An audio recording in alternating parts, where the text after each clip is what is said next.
Hello Girish बाबू, मैं रानी बोल रही हूँ। रमा बहुत बीमार है। यहाँ के डॉक्टर को दिखाया तो उन्होंने कहा है कि शहर में किसी बड़े डॉक्टर को दिखाओ। इस सरकारी अस्पताल में उतनी सुविधाएं नहीं है। आप क्या कहते हैं बाबू? दूसरी तरफ से गिरीश ने कहा, भाभी ये भी कोई पूछने की बात है। कल रमा को लेकर यहाँ आ जाइए। बच्चे का सही समय पर इलाज जरूरी है। मैं बरखा को भी इस बारे में बता दूंगा। अभी वो बच्चों के साथ मार्केट गई है। धन्यवाद बाबू। भाभी आप ये धन्यवाद कहकर पराया मत बनाइए। जल्दी आ जाइए, गिरीश ने कहा और फोन रख दिया।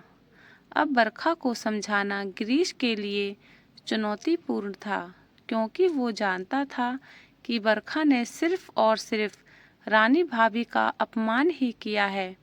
आज भी वो दिन याद है जब बरखा ने पहले ही दिन रानी भाभी को नौकरानी कहकर संबोधित किया था।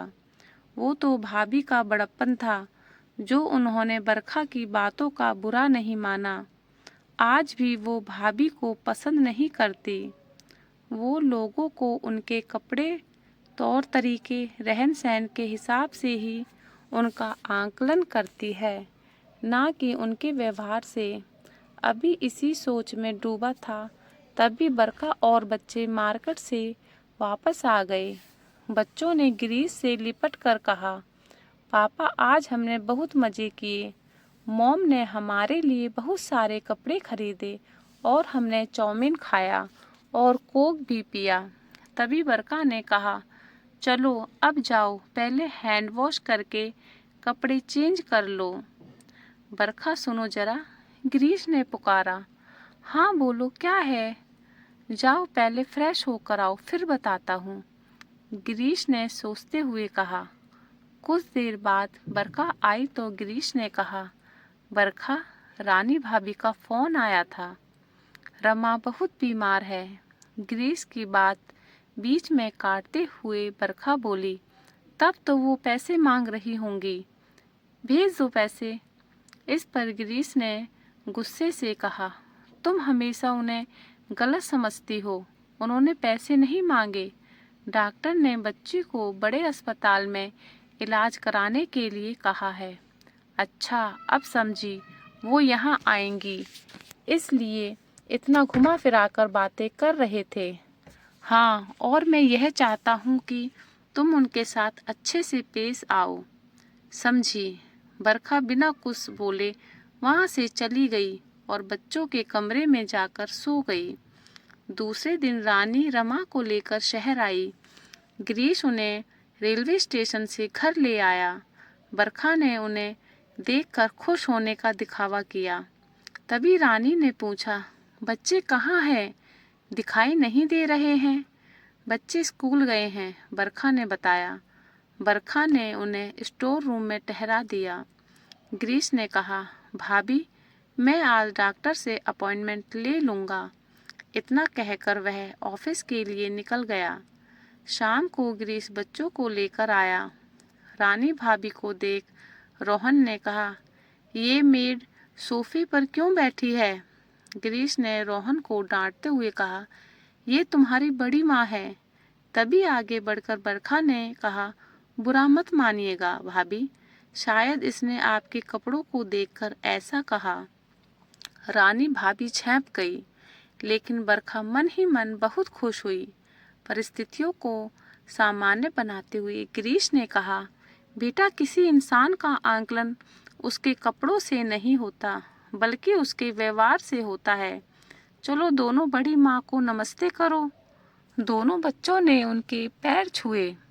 रानी भाभी ने उन्हें खूब आशीर्वाद दिया और अपने कमरे में एक पोटली ले आई जिसमें नमकीन और खजूर था। उन्होंने बच्चों को दिया। गिरीश ने कहा, भाभी आज भी आपको मेरी पसंद का ख्याल है, इसे मुझे दे दीजिए। बच्चों को शायद ये पसंद ना आए, ये पिज्ज़ा और नूडल खाने वाले बच्चे हैं। तभी रीता ने एक खजूर लेकर खा लिया और उसने कहा, पापा ये तो बहुत टेस्टी हैं। मम्मा आप खजूर क्यों नहीं बनाती? बरखा मन ही मन आग बबूला हो गई। दूसरे दिन गिरीश रमा को लेकर अस्पताल पहुंचा। वहां उसका इलाज हुआ और कुछ ही दिन में रमा अच्छी हो गई। इधर बच्चे अपनी बड़ी माँ और बहन रमा से घुल मिल गए। दूसरे दिन रानी भाभी जाने वाली थी तो उन्होंने बरखा से कहा, तुम्हारा बहुत धन्यवाद बहू, तुमने हमारी इतनी मदद की। बच्चे तो रोने लगे बड़ी माँ को पकड़कर। राहुल कहने लगा, अभी मत जाइए, और रीता रमा दीदी के लिए रोने लगी। मम्मा आप बोलो ना। बड़ी माँ और रमा दीदी अभी नहीं जाएं। बरखा ने बच्चों की बातों को अनसुना कर दिया।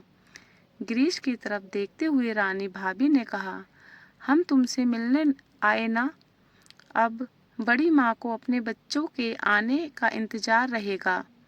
गर्मियों की छुट्टियों में गिरीश ने सहमति दे दी। नम आंखों से रानी भाभी ने बच्चों से विदाई ली। मम्मा मुझे कुछ खाने को दो ना।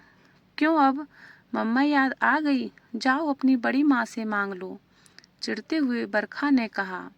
बरखा कितना जहर उगलोगी?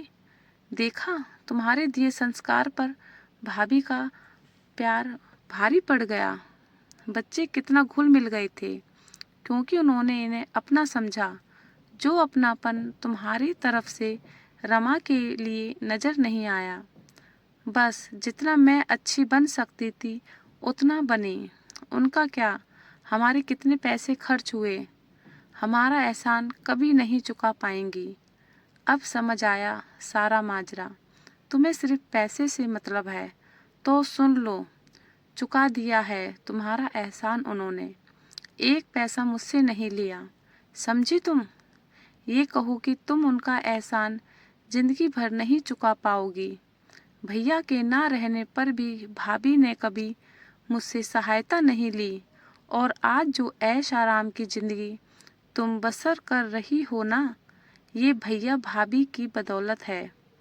तुम हमेशा रिश्तों को पैसों के तराजू में तोलती हो। व्यक्ति तुम्हारे लिए महत्वपूर्ण नहीं है। कभी ठंडे दिमाग से मेरी बात पे गौर करना, तुम्हें अपना असली चेहरा नजर आएगा। बरखा को अपने किए पर पछतावा हुआ, लेकिन अब समय निकल चुका था। भाभी जा चुकी थी।